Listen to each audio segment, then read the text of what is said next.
दिल्ली विधानसभा में शराब घोटाले पर कैग की रिपोर्ट पेश किए जाने के बाद अब बारी दिल्ली के स्वास्थ्य सेवाओं और अस्पतालों पर कैग रिपोर्ट की है। कैग की हेल्थ रिपोर्ट अरविंद केजरीवाल और आम आदमी पार्टी की हेल्थ बिगाड़ने के लिए काफी है।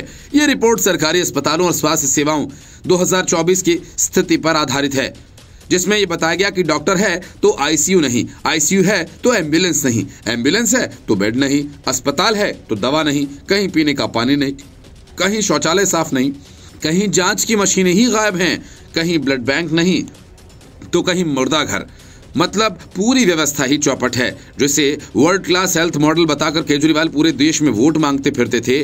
सूत्रों की माने तो ये कैग रिपोर्ट स्वास्थ्य सेवाओं की हकीकत उजागर कर रही है। सूत्रों का कहना है कैग रिपोर्ट में कई बड़े खुलासे हुए हैं।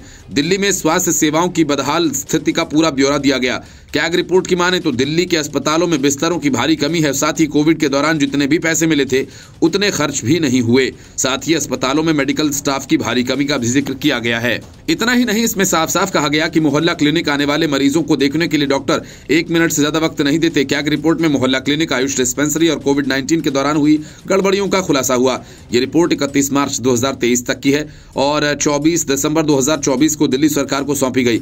रिपोर्ट में आम आदमी पार्टी के स्वास्थ्य मॉडल की कमियों को उजागर किया गया। साथ ही कोविड-19 के दौरान फंड के कम इस्तेमाल और अस्पतालों में बुनियादी सुविधाओं की कमी पर भी सवाल उठाए गए। इस रिपोर्ट के मुताबिक राष्ट्रीय राजधानी के 21 मोहल्ला क्लिनिक में टॉयलेट नहीं, 15 में पावर बैकअप नहीं, 6 में जांच के लिए टेबल नहीं, 12 में मोहल्ला क्लिनिक दिव्यांगों के लिए सुलभ नहीं है। आयुष डिस्पेंसरी की बात करें तो 49 में से 17 में पावर बैकअप नहीं, 7 में शौचालय नहीं, 14 में पीने के पानी की सुविधा नहीं। कोविड-19 के दौरान केंद्र सरकार ने दिल्ली को 787 करोड़ 91 लाख रुपए दिए, लेकिन दिल्ली सरकार ने सिर्फ 582 करोड़ 84 लाख रुपए का ही इस्तेमाल किया। पीपीई किट्स, मास्क जैसी जरूरी आवश्यक वस्तुओं के लिए 119 करोड़ 85 लाख रुपए मिले थे, उनमें से 83 करोड़ 14 लाख रुपए खर्च ही नहीं हुए। दिल्ली सरकार ने 2016-17 से 2020-21 के बजट में 32,000 नए बेड्स जोड़ने का वादा किया था, लेकिन कैग रिपोर्ट के अनुसार सिर्फ 1,357 बेड्स ही बढ़े। दिल्ली के बड़े अस्पतालों में बेड्स की भारी कमी रही। कई अस्पतालों में बेड ऑक्यूपेंसी 101% और 189% तक रही।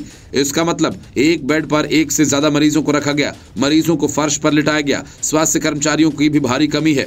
8,194 पद खाली पड़े हैं। नर्सेज की 21% और पैरामेडिकल स्टाफ की 38% कमी है। लोकनायक अस्पताल में जनरल सर्जरी के लिए 2-3 महीने और बर्न प्लास्टिक सर्जरी के लिए 6 से 8 महीने की वेटिंग है। Rajiv Gandhi super speciality hospital में 6 ऑपरेशन थिएटर्स, आईसीयू बेड और डॉक्टर्स हॉस्टल बेकार पड़े हुए हैं।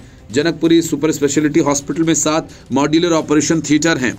सीसीयू बेड और ब्लड बैंक काम नहीं कर रहा। दिल्ली के 27 अस्पतालों में 16 में ब्लड बैंक नहीं, 8 में ऑक्सीजन की सप्लाई नहीं, 15 में मुर्दा घर नहीं, 12 में एम्बुलेंस सेवा नहीं, कई एम्बुलेंस में जीवन रक्षक उपकरण नहीं। सरकारी खरीद प्रक्रिया में नाकामी के कारण अस्पतालों को 33 से 47% जरूरी दवाएं खुद खरीदनी पड़ती हैं। Bureau report, news of India.